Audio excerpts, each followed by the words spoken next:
This is the Rich Dad Radio Show. The good news and bad news about money. Here's Robert Kiyosaki. Hello. It's Robert Kiyosaki, the Rich Dad Radio Show, the good news and bad news about money. So today we have a very exciting program for you, as all of our programs are. This program is especially for those of you who want to quit your job and start a business, or for those who have already quit your job and are now wondering what do you do, or those of you that are pretty good entrepreneurs and want to be a great entrepreneur. So this is a program for entrepreneurs, about entrepreneurs, from one of the greatest entrepreneurs in all-time history. I mean, this is no BS here. This is probably one of the greatest entrepreneurial team in history. So for those of you who are, want to be, or need to quit your job, this is the program for you. Any comments, Kim? Well, I've been looking forward to this program for quite a while. My first introduction to our guest, who is Guy Kawasaki, was the very first book he wrote called The Macintosh Way, because Guy is the only person that we know of, he can attest to this, that actually survived 2 times working with Steve Jobs at Apple. So he was in there in the very, very early days. So it's going to be an entertaining show. And as well, he's a huge serial entrepreneur and has been working and helping and teaching and educating entrepreneurs all over the planet. So this is going to be a fascinating show. So, Guy, welcome to the program. And it's nice to talk to a fellow, a Japanese Hawaiian guy. I didn't know you went to school in Kalihi, or you grew up in Kalihi. For those who do not know where Kalihi is, that's a pretty rough neighborhood. Welcome to the program. Well, thank you very much. Yes, Kalihi was a little rough, but, back then, I didn't know I was unhappy and impoverished. Hey, Guy, I went to school in Hilo. That's unhappy and impoverished. Yeah. But anyway, we have, and then he went to Iolani School, and our former president Obama went to Punahou, and Punahou is for rich kids, and Iolani is for smart kids. Would you agree with that, Guy? I like your positioning. Yes, that covers it in a nutshell. Yes. And I went to Hilo High for kids who wanted to surf. That's all we did. So anyway, are you a big surfer? I grew up with it. Yeah, that's my sport. So. And do you still surf? No. I barely get on the water. I took it up 2 months ago. And let me tell you, 62 is a little late to take up surfing. I would say Good so. for you. Yeah, and now I'm obsessed with it. I surf maybe 3 or 4 times a week. Wow. Where? Santa Cruz. I love to surf, and I have to tell you, we can pull this back to entrepreneurship, but surfing is the most challenging thing I have ever tried, and there's a lot that's in common between surfing and entrepreneurship. Absolutely. I.e., you're sitting in the water, and you have to make a judgment about is that next wave the wave you want to catch, and in a sense, as an entrepreneur, you're sitting in the water and you're saying, well, do I want to catch the Internet of Things wave, the social media wave, the hardware wave, the fintech wave? There's a lot of similarities, and if you're a beginner like me, you miss most of the waves. But no kidding. That's a different story. So are you surfing Capitola Beach in that area? Yes, Capitola and Pleasure Point. Wow, that's nice areas. So if people write in to say, hey, Robert, I saw you out surfing, that was really me, not you. Well, Guy, what's really funny is when everybody's, how the Owlies can't say Kiyosaki. So what I say is, it sounds like Kawasaki. Oh, okay, we know now. Okay, on a related topic. I cannot tell you, Robert, how many times this has happened to me. So it works like this. People come up to me and they say, your book has changed my life. I read your book. It helped me focus my direction. It helped me get my act together. And I'm sitting there thinking, all right, so, Guy, you wrote 13 books. Which one is it? The Macintosh Way, The Art of the Start, The Art of Social Media. Which one is it? And then the next sentence they say is, yeah, I just love Rich Dad, Poor Dad. If I had $1 for every time that happened, I would be a rich man. Well, you are a rich man. And then I said, no, that's Robert Kiyosaki. I'm Poor Dad, Poor Dad. I doubt that very much. Well, I appreciate that very, very much because you are a rock star. I mean, I was always amazed that every time we saw Steve Jobs, your face popped up alongside of him and going, what the heck's he doing, you know? So what was it like in the early days at Apple, Guy? Just to get you chronologically absolutely perfect, I started at Apple in 1983, and Apple started in 1976, I think. Okay. April Fool's Day. So I wasn't there in the absolute earliest, but I was there rather early for the Macintosh division. So to answer your question, basically every story, book, movie, magazine, article, everything you've heard about Steve Jobs is true. He was very hard to deal with. He ruled absolutely by fear. And these HR concepts of you meet with your employees and you share your mutual goals and you provide nothing but positive feedback, none of that happened. The greatest I'm glad to hear that. The greatest motivating fact in the Macintosh division is fear of humiliation, because Wow. Steve Jobs would basically pick you out in front of an employee meeting and say to you point blank, "Why are you still employed by our division?" Who hired this bozo? And I lived in such fear of that wow. that it made me perform at a much higher level. I'm not making this up. I like what you say. I like what you say. Yeah. So can I tell you my favorite Steve Jobs story? Yeah, please. Just to give you an insight into what it was like working for him. So one day he comes to my cubicle, and he's with this Howley guy that I've never met before, and he says, "Guy, what do you think of this company called Nowhere? Knoware?" I said, "Well, Steve, it's kind of a mediocre company because it has mediocre products that don't take advantage of the Macintosh user interface, the graphics, the color, sort of rudimentary drill and practice, 2 + 2 = 4, math problems." And the next thing he says is, "Guy, I want you to meet the CEO of Nowhere." Oh, Jesus. So welcome to my life. Well, he got honest feedback at least. Yeah.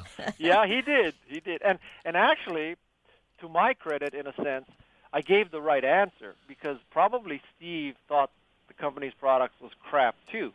And if I had said they were great and Steve knew they were crap, that would be the end of my career in the Macintosh division. Yeah. Well, the thing I'm really proud of you as a fellow Hawaiian and Japanese Hawaiian is that, I mean, how in the world did you pop up behind one of the greatest entrepreneurs all the time? I mean, I keep seeing your face. I said, "Hey, there's a local boy there. How did he get there? How did you do that?" Well, I wish I could tell you I planned it. Basically, as I go through my career, I've figured out that it's better to be lucky than smart. And so I've been very fortunate. From Kalihi Valley to Silicon Valley, that was quite a transition. No kidding. A lot of it has to do with the fact that my parents really emphasized education. So I was going to school at Kalihi Elementary. One of the Kalihi Elementary school teachers pulled my parents aside one day and said, "You've got to get him out of this public school track. You have got to get him into a harder, more challenging school." And so because she told my parents that, my parents made me apply to Iolani. I got into Iolani, and from Iolani, I don't even know why I applied to Stanford, but somehow it got in my brain to apply to Stanford, and miracles of miracles, I got into Stanford. And at Stanford, I met the guy who became the first software evangelist for Macintosh, and he hired me. So it all goes back to this one elementary school teacher at Kalihi Elementary. If she hadn't told my parents that, I would not have gone to Iolani. If I didn't go to Iolani, I wouldn't have gone to Stanford. If I didn't go to Stanford, I wouldn't have worked for Apple, and the rest is history. So, I might be in Hilo shining shoes right now. Probably do better than me. Anyway, it's Robert Kiyosaki, the Rich Dad Radio Show. So our guest today is Guy Kawasaki. Most of you guys know him as, like I said, every time I saw Steve Jobs, I see this, what's he doing there, And they've gone on to, and what Kim says is true, we have been Apple evangelists from the start. Yeah, we bought our first Macintosh in 1984. And, wow. And then been I've never, Apple ever since. because I'm a Technosaurus Rex, I don't know how to use anything. But I just buy it. I buy Apple because of the brand. I just love what you guys did with the I brand. remember when we were first shopping for a computer, Guy, you'll appreciate this. And so you had your PCs and you had Macintosh. And we kept asking, what's the difference? What's the difference? And this one guy, one salesman And this one store came up to us and we're like, what's the difference between a Macintosh and a regular PC? And he says, oh, with a Macintosh, you can express yourself. And he was so congruent and so enthusiastic, we bought on the spot. And he was absolutely right. And can I tell you one more thing, is that I worked for Xerox, and then there was this little machine that came out, and we didn't know what it was, and that eventually became the Macintosh, because Xerox guys didn't. I was a salesman at Xerox. We had no idea what you guys were doing, and I just, we shined it on. There's a lesson there for entrepreneurs, because there's various versions of this story, but at one point, Steve and some of the early employees of Macintosh visited Xerox Park. Right. And I think that was a religious moment for them, because they saw the mouse, they saw the graphical user interface. Right. And that, quote-unquote, inspired the Macintosh user interface. And there's a lesson there, which is, as an entrepreneur, you cannot be proud. You cannot have a NIH mentality that it has to be something you thought of. What's an NIH? Part of being a good not invented entrepreneur here. is knowing what to steal. Right.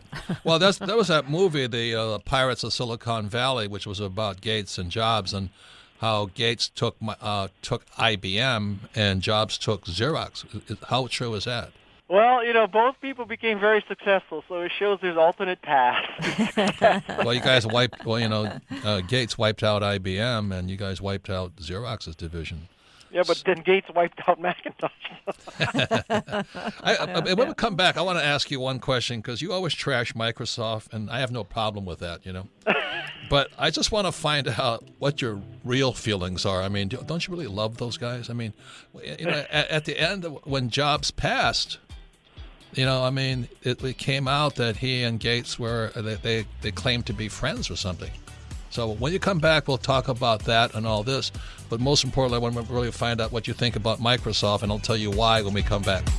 You're listening to The Rich Dad Radio Show with Robert Kiyosaki. Thanks for tuning in to The Rich Dad Radio Show. If you like what you're hearing, go to iTunes or Android, subscribe to the show, and leave a rating and review to help other financially minded people like you find the Rich Dad Radio Show. Thanks for tuning in, and keep on learning.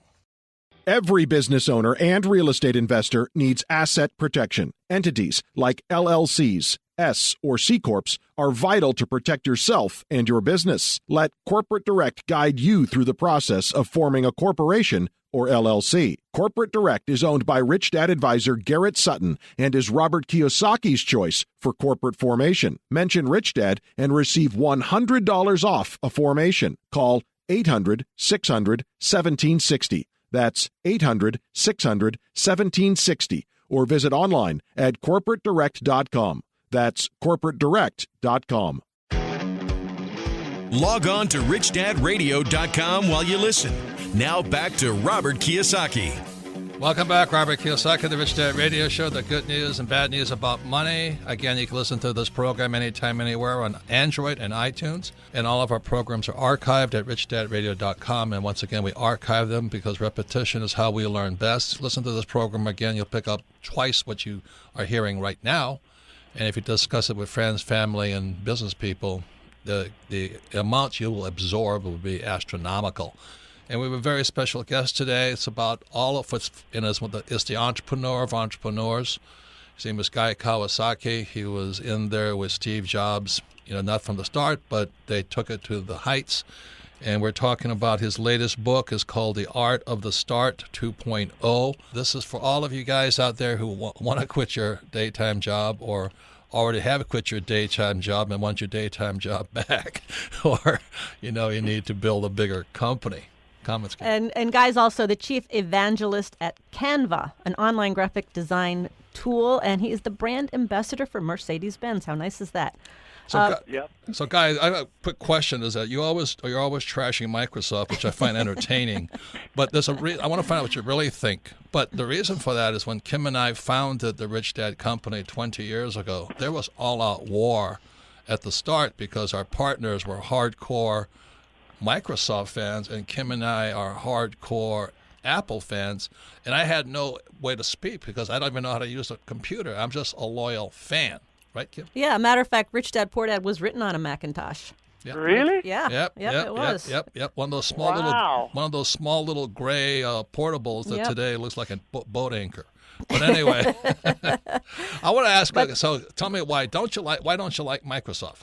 Okay, well, first of all, let's say that I have criticized Microsoft publicly in humorous ways many times. Well, I don't know if it's humorous, but you criticized them. But having said that, I rate my books in Microsoft Word. I use PowerPoint for my presentation. So Microsoft Office, though some people don't like it, I actually think it's very powerful and very useful. It's kind of a religious thing, but post my leaving Apple, I have worked with Microsoft, spoken for Microsoft, done a lot of work for Microsoft, and I do almost none with Apple. Wow. So I think I've spoken for Apple once since 1997. Well, that's really and stupid I've on their spoken part. for Microsoft, I can't tell you how many times. Wow. So, and I also criticize Apple a lot too. So I just rip everybody. I'm glad to hear that. So you have your book was out 2015 called The Art of the Start 2.0. Yeah. And you really do promote entrepreneurism and the startup. We have a lot of listeners who are small business owners, wannabe business owners, thinking about, they got the great idea, they want to quit their job. Where do you start? Let me tell you what's not the start first. Perfect. So I think that many people believe that the start of a company is about using PowerPoint to make a pitch, using Word to make a business plan, using Excel to make a financial forecast. And I think that leads you down a path where you think that the goal of the company is to get funding. And that is not true. The goal of a company is to create customers. And in order to create customers, you need to do a bunch of things, one of which is raise money, but other things include build a prototype, get customers, hire employees. And so the first thing I want to address is, don't focus on Microsoft Office as the key apps for starting a company. The most important thing you could do is build a prototype and get to market. I'm not saying that this is only for tech businesses. I'm saying this is in general. So let's take a far-removed example from tech. Let's say that your dream is to build the ultimate restaurant or chain of restaurants. So in my mind, the prototype for a restaurant could be a food truck, right? So a food truck you could probably buy for $75,000 or $100,000. And you go out there and you test your burgers or your kalbi tacos or whatever, your mahi-mahi fish tacos, whatever you're going to do. I'm getting hungry. Yeah, right. Or your malasadas. And you go out there and you test it with a food truck. You get it out there. You figure out what works. And then you get a brick-and-mortar restaurant. So it's that kind of thing. And the second piece of advice... So you're saying just start small. Just start small. Get something out there, test it, prototype it. Yeah, prototyping is the key. Yeah. And I think a lot of people, they look at the end game of people like Steve Jobs and Bill Gates and Mark Zuckerberg and Eric Schmidt and Larry and Sergey and all these people, and they look at the end game and they don't realize how different the end game is from the beginning game. Amen. So if you looked at Microsoft and Apple as the end game, you'd say, okay, so they have operating systems, they have hardware, they have apps, they have e-commerce, they have digital content, they have games, they have gaming console, they have all this stuff, and that's what we want to be. And so we need to be moving down the road with operating system, with apps, with digital content, because we want to be a conglomerate like Microsoft and Apple. But the truth is, when those companies started, they started with a very narrow focus. Apple started with building Apple Ones for hobbyists. And Microsoft started building an operating system for an IBM computer. And I guarantee you that back then, in their 20s, when they started those companies, they had no idea that someday they would be these rockin' billionaire, multi-market, just scions of business. And so the important concept is that you don't it's not like bowling, okay? So with bowling, you go up there and you try to hit all 10 pins down at once. That's not how it works. With entrepreneurship, you have to knock down one pin at a time. Well, Guy, the definition of intelligence is if you agree with me, you're intelligent, and you're very intelligent right now. So once again, it's Robert Kiyosaki, the Rich Dad Radio Show. Our guest today is Guy Kawasaki, one of the greatest entrepreneurs, public entrepreneurs we see. He is tremendously committed to training or sharing his knowledge with fellow entrepreneurs out there who want to be entrepreneurs or people want to grow their businesses. But anyway, so what drives you? Why are you so committed to entrepreneurs? Well, I have 4 children. One is now, really had an IPO, i.e., no longer on our P&L. Right. One is in college.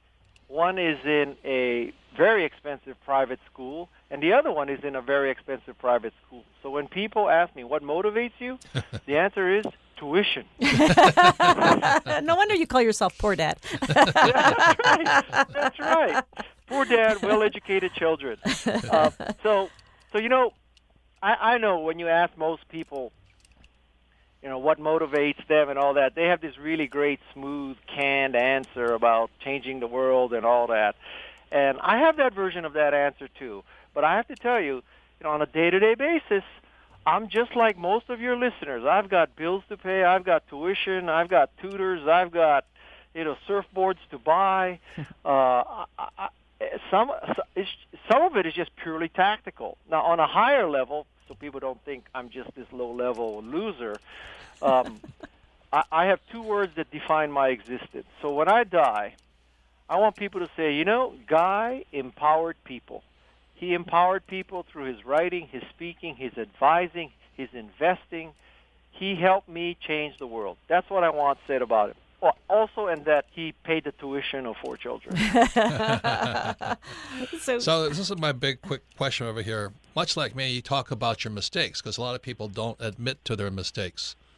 And what would you say to entrepreneurs who are afraid of making mistakes? The fear of making mistakes is quite natural, and it's quite acceptable. So if you have this impression that entrepreneurs are totally secure, they truly have vision, and they truly believe in themselves, and there's never any self-doubt, you are totally 100% wrong, okay? So entrepreneurs are worried every day. They're worried that their prototype will suck. They're worried that money will run out. They're worried that employees will leave. So if you want to be an entrepreneur, you need to get used to the fact that you're going to be worrying all the time. Now, everybody worries all the time except people who are truly delusional. The difference between an entrepreneur and a loser is that even with this worry, you can still function. Yes. And that's the key. So I tell entrepreneurs that you're on a really high-risk path. The odds are you're going to fail. But if you still want to do it, that's what separates an entrepreneur from someone who's not an entrepreneur. Yeah, and Guy, you must sit through hundreds and hundreds of pitches from entrepreneurs. I call it the Shark Tank moment. Yeah, the Shark Tank. Well, I understand that. I know Mark Cuban and I know Damon, but the Shark Tank is not realistic. That's not how the world works at all. How does it work? Well, Shark Tank is always like, you edit down a few hours and people make a decision and they negotiate or write that. That's not how it works. It's much, much more difficult process. And building this prototype, getting everything ready, it doesn't come down to a half-hour show where you get 5 or 10 tough questions and people make a decision. And I just don't want people to get the impression that it's that easy. Yeah, that's very well said. And so, what's a common mistake you hear from people who come to you and say, would you invest in my company? What's a common mistake? Well, how long can this podcast last? As long as we want. Well, the most common mistake, I think, is optimism that borderlines delusion. Yes. Well, Guy, let me tell you a story, Guy. This guy came in and pitched me a deal, and he had the contract ready for me to sign. I said, I just met you. Because you were going to be so overwhelmed. I just met you. He goes, well, here it is. Sign. I'm going, what? Yeah. Another guy came to me for $6 million. He didn't even have a prototype. He had a sketch. I'm going, what? So anyway, I like that fine line between optimism and delusion. I bet that you often feel this too. This happens to you too, which is people meet with me and they say, Guy, I'm a big fan. God. I hate that. I watched all your things on YouTube. I read all your books. Man, I really internalized everything you believe in, and I think you really love our product, our service, because it so matches what you talk about, okay? Yep.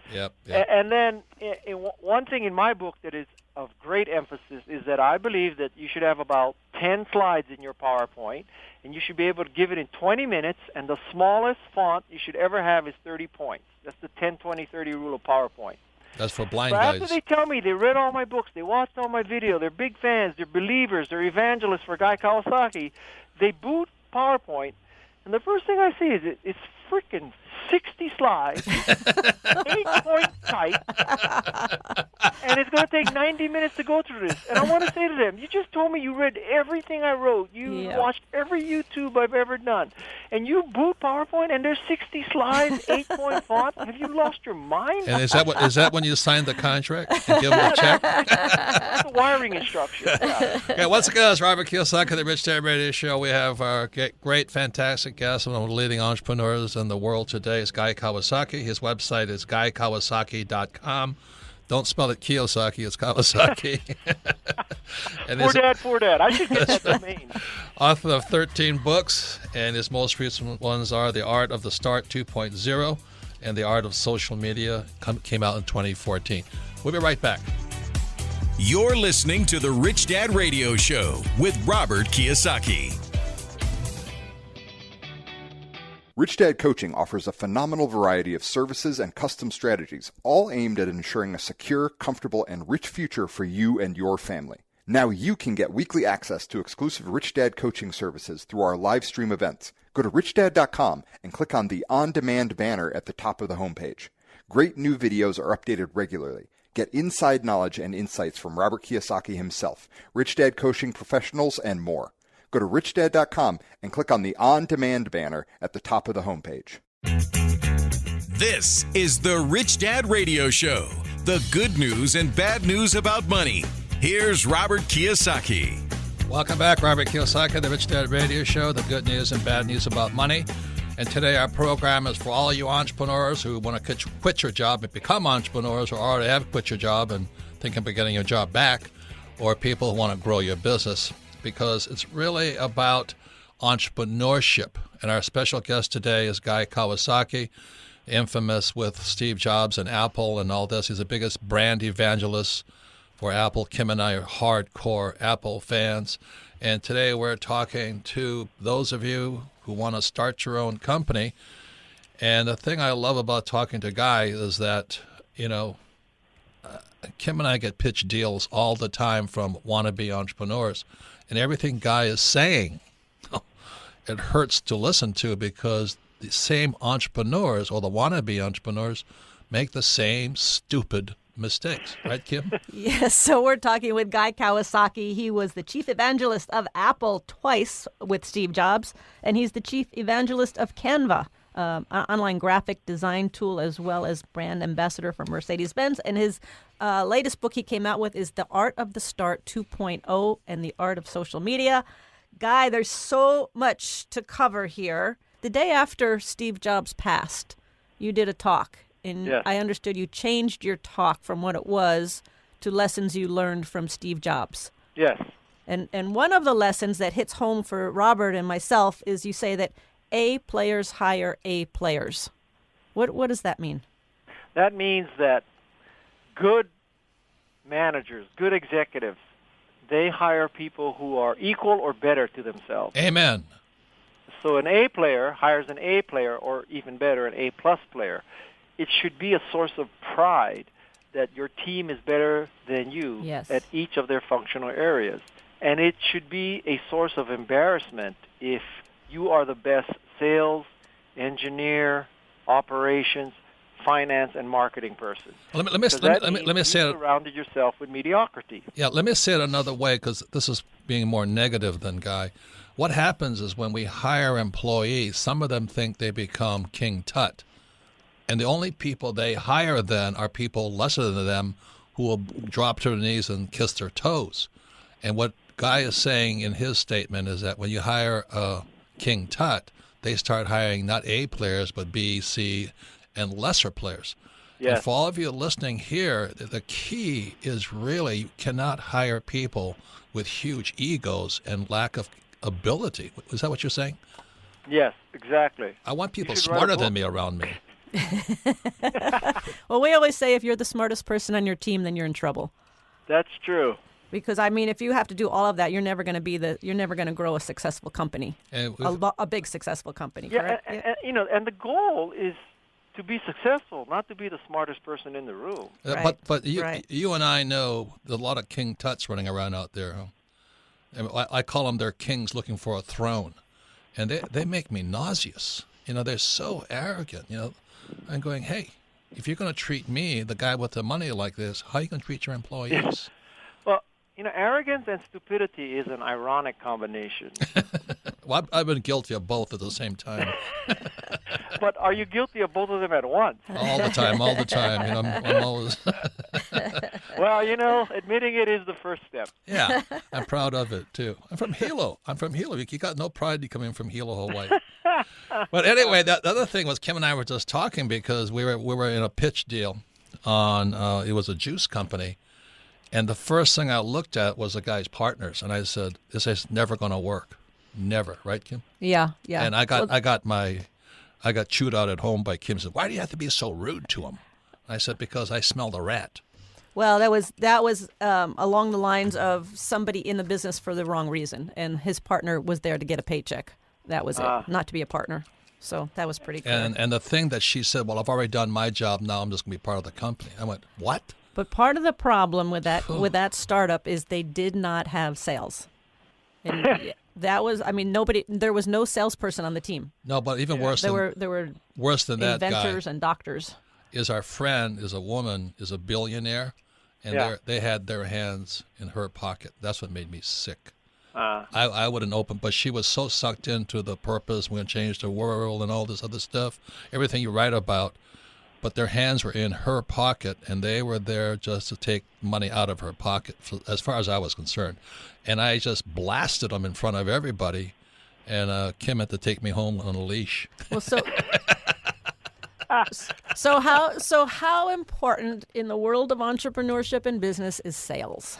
Here, write this down. Okay. Sales fixes everything. Amen.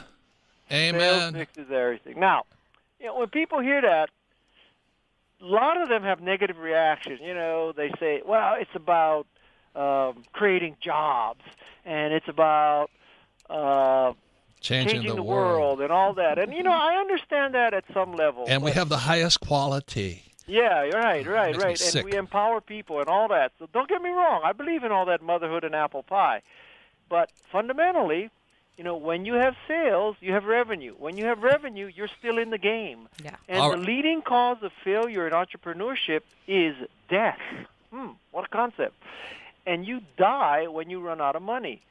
So my observation is that as long as you have sales, you're still in the game. And as long as you're still in the game, you can pivot, you can change, you can do a lot of different things. You got to make money. Once you're out of money, you're dead. Yeah. Does the owner, does the entrepreneur, the founder, does that person have to be great at sales? Not necessarily. So I think that all of entrepreneurship boils down to only two skills, which is somebody has to make it and somebody has to sell it. So that's Steve Jobs and Steve Wozniak. Steve Jobs could sell it. Steve Wozniak could make it. If you had two people who could make it, there's nobody who can sell it. Right. If you have two people who can sell it, nobody to make anything to sell. So that's critical mass. All the rest is BS. Make it and sell it.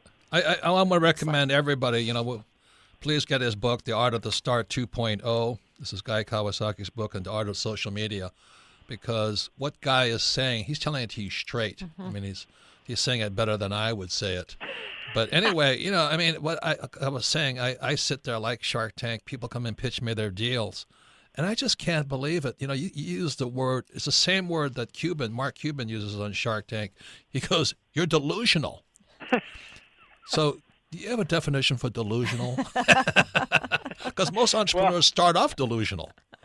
Well, but to be fair, to succeed as an entrepreneur, you need to be a little delusional. That's what I'm saying. But how do you?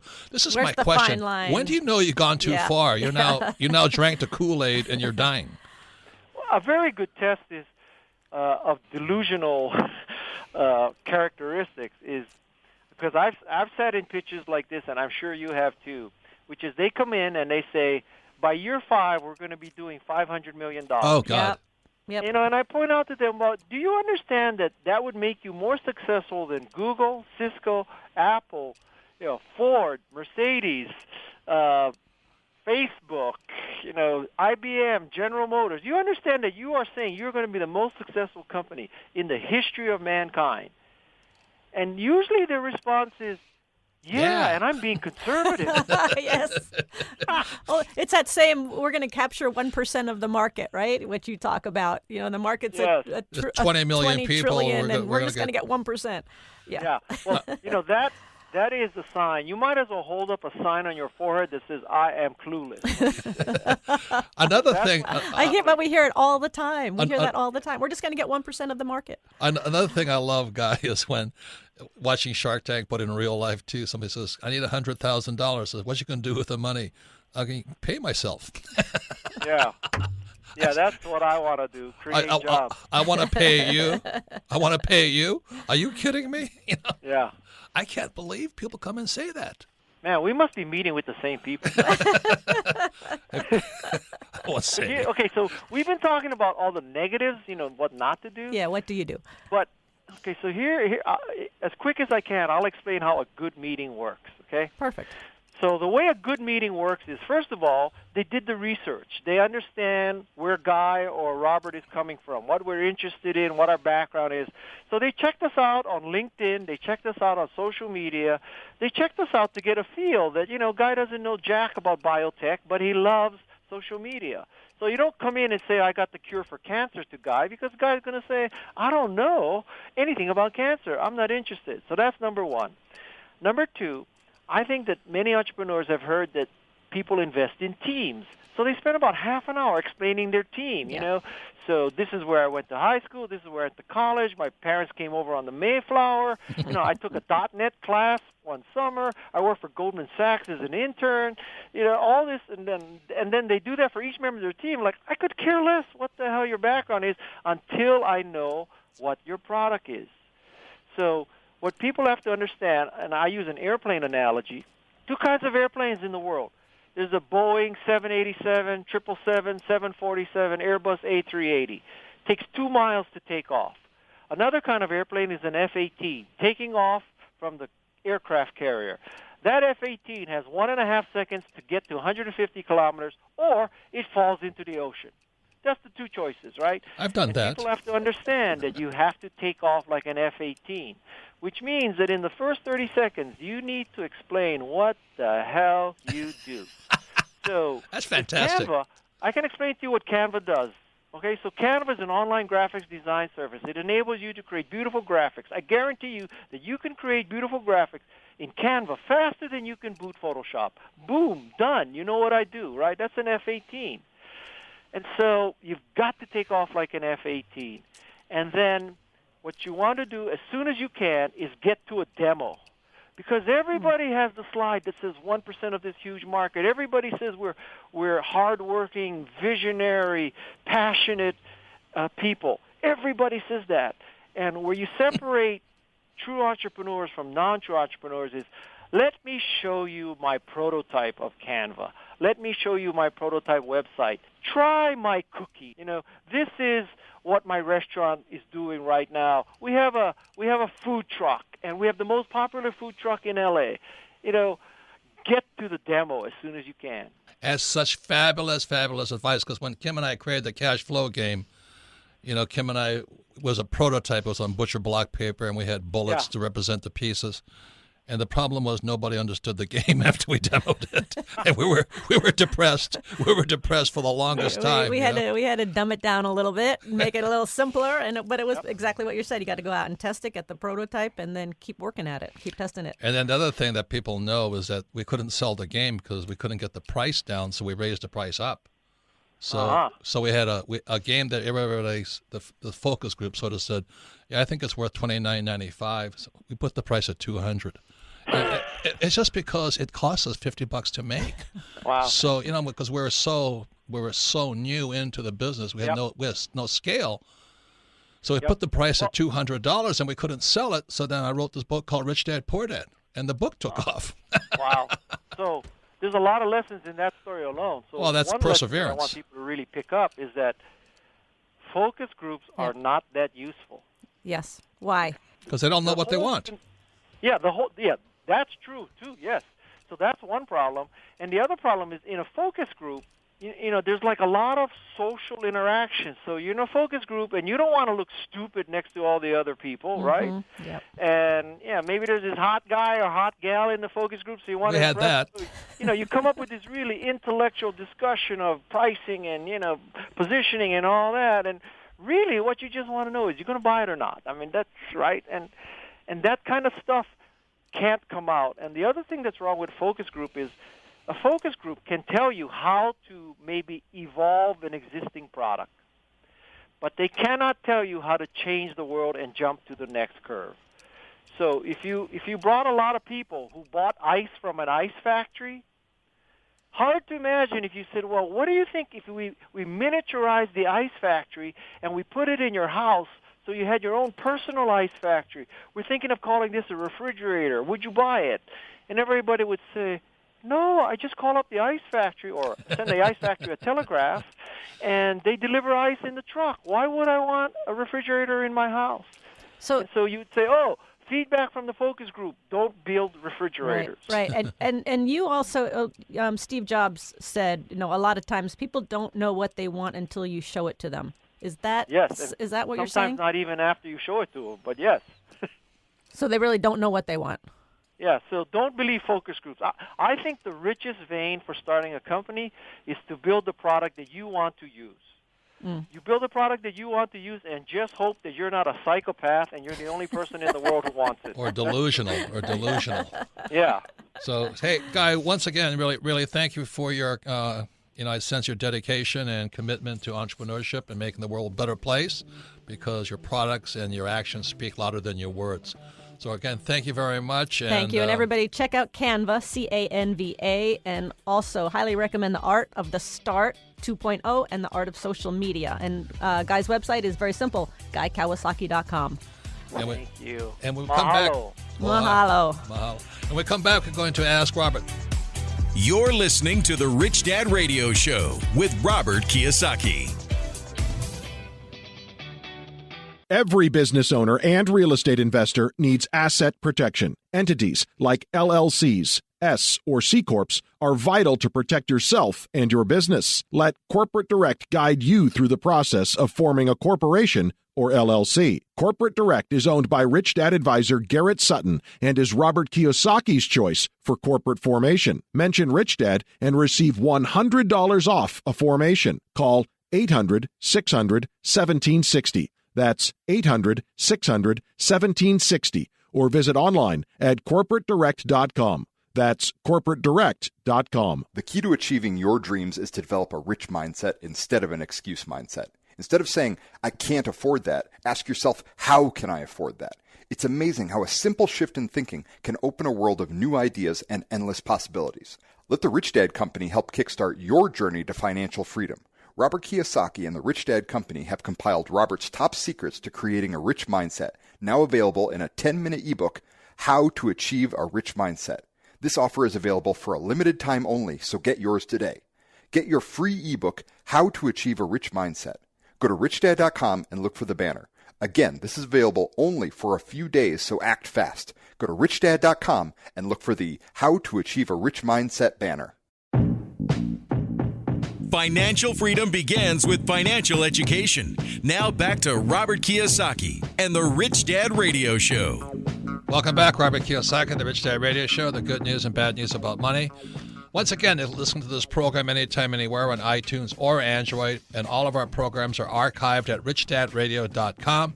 We archive them simply because you can listen to this program again, because repetition is how we learn, especially if you want to be an entrepreneur. Because today, our special guest was Guy Kawasaki. He's a chief evangelist for Apple, but now Canva, C-A-N-V-A, an online graphic design tool. He's author of 13 books.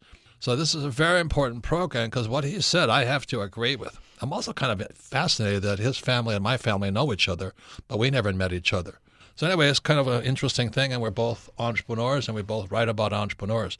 Difference is, he went with Apple, and I went with Rich Dad. So, Kim, anything you want to say? This was such a fantastic show, and I agree. You need to listen to this again and again because there was a ton of information, and we're very honored that Guy Kawasaki said he would come back on the show. Because we just really scratched the surface. He is a serial entrepreneur. He's being pitched things right, left, and center, and he's involved in so many businesses. And his information is hands-on, and he practices what he preaches, and that's why it's so real. It's been a fantastic program with Guy, and now we're going to Ask Robert. You can submit your questions to Ask Robert at RichDadRadio.com. So what's the first question? Our first question today comes from Anise in United Kingdom. Favorite book, Rich Dad Guide to Investing. It says, what are the main skills needed to lead a franchise, business, or a corporation? I think the most important thing is you heard some of it today is you've really got to be willing to be constantly learning. One of the problems I have with school is that they actually believe there's a right answer. There's no such thing as a right answer. If you listen to Damon John, the stars of Shark Tank, entrepreneurs started FUBU, there are no answers. Every single day you have to have $1 million idea just to survive. And too many people, I'm not trying to pick on you guys, keep sending your questions in, but I can't give you that answer. But you've got to be willing to learn constantly, right, Kim? Yeah, and Guy said it really well, and it's what we practice and exactly what we did, how we started the Rich Dad Company is we started with a prototype. We started small. We started with a model, and we started from there. And one of the things Guy said is you need somebody who can make it, and you need somebody who can sell it. So instead of thinking about, the business and the franchise and all this, just start. Anise, do you have something? Do you have a product? Do you have a business? Do you have a prototype that you can show somebody? You just got to start and start small. My first product I built when I was 19 years old, I went to be multi-million dollar business, was a nylon and Velcro surfer wallet business. I went to military school and that maritime school in New York, and we didn't have any money, so we had all these, and we were sailors. We had all these old sails lying around, and every time we went out on the water, our nylon, our leather wallets got wet. So one guy and I sat down there and we cut these crude little things out. It was the start of the nylon and Velcro surfer wallet business when I was 19 years old. And that's called a prototype today. So later when I was about 27 years old, 10 years later after 19, I'm in Hawaii and somebody says, what's your first product? I said, we build these little wallets. So we built these little surfer wallets, and then it took off to be an international business. But exactly as Guy Kawasaki says, you build this little prototype, and then the second step is sell it. That's it. It's not any more complicated than that. If you can't sell it, bury it in your backyard. What's the big deal? It's not that hard. And I just got a quote here from Guy, and he talks about some of the lessons he learned from Steve Jobs. And he said, real entrepreneurs ship. And what he says, he goes, quote, I'm not saying ship a piece of crap. I'm saying ship something that has jumped the curves, that has elements of crappiness to it. Big difference. So don't wait for it to be perfect. If you have a product that can ship and has some strengths to it, ship. Don't wait till it's all perfect. And as Henry Ford said, he says, thank God for my customers because they bought my product before it was perfect. Yes. And too many people are trying to build a perfect product or write the perfect book, and they don't ship. It just drives me nuts. I talk to these people and going, holy mackerel. Another thing I hear, you got to love your product. No, you don't have to love your product. I hate nylon wallets. I don't carry nylon wallets, but I could sew one. That was the thing. That's why we put different colors into them, red, white, and blue and all this stuff and Velcro. And then we had to find somebody who could manufacture. Then we had to find a way to finance the manufacturing. That meant I had to go sell the thing so we could pay for all the manufacturing and financing and all this stuff. And the learning never stopped. We went bust 2 or 3 times. So when I meet somebody, well, give me the answer. I said, there is no answer. You have to keep learning quickly. And as Guy Kawasaki said, you got to build it and ship it and then do the rest of it. But that's how you learn. Don't wait till it's perfect or you already have a multi-million-dollar company. It's really, I mean, it's so common sense. It always shocks me when we play Shark Tank. The last guy came in and showed me a picture of a sketch. There was a horrible sketch. All he was asking for was $6 million. I'm going, you got to be kidding me. I can draw a better sketch than that. You know what I mean? But people are delusional. And that's the problem with our school system. We send out delusional people. Next question, Melissa. Our next question comes from Brian in Templeton, California. Favorite book, Rich Dad Guide to Investing. It says, why is it so hard for others to grasp the idea of building a business? Because they went to school. The problem with going to school, there's 5 or 6 things. I'll just list them right now for you. Number 1, you have no financial education. You don't know assets from liability or what a financial statement are. Number 2 is mistakes. People in school, they punish you for making mistakes. How stupid is that? How can you learn if you don't make mistakes? Number 3 is cooperation. It's called cheating. I mean, I have to have a lot of people. I have accountants, attorneys, and all that who bring a business out. Number 4 is the problem with school. There's no such thing as real life in school. It's a bunch of academic theory and philosophy. And most school teachers, I wouldn't follow to the bathroom. So that's the problem with academics. And the last thing is it's boring. School is boring. You get into entrepreneurship, it's exciting. It's very exciting. You can't sleep at night. That's what Guy was saying. He says you can't stay awake at night because you got so many problems coming at you 24 hours a day. And if you can't handle that, keep your daytime job. Kim. And I'd also add to Brian, you come out of school, you're so afraid of making a mistake. And so many people, they hate to be uncomfortable. They just don't want to be uncomfortable. They want to be comfortable. And one of the sayings we have, and secure. So they're not ready to take that leap. They're afraid to take the leap. What if I fail? What if I make a mistake? What if I lose money? Well, you know what? All those things are going to happen if you get into business. And that's what you got to prepare for. So again, I'm going to recommend The Art of the Start 2.0 because Guy Kawasaki talks a lot about what it takes to start and a lot of the mistakes that he made along the way. And he says you don't write a business plan. Have I ever written a business plan? We've never written a business plan. But the first time when these corporate guys come in, they write a business plan. And I sit there looking at it and said, well, what's next? I don't know. I wrote a business plan. How can you figure out if you're starting out what's going to happen in 5 years? How would you know that? Tomorrow. I mean, it changes every day. It always surprises me that people follow business plans, because especially at the start.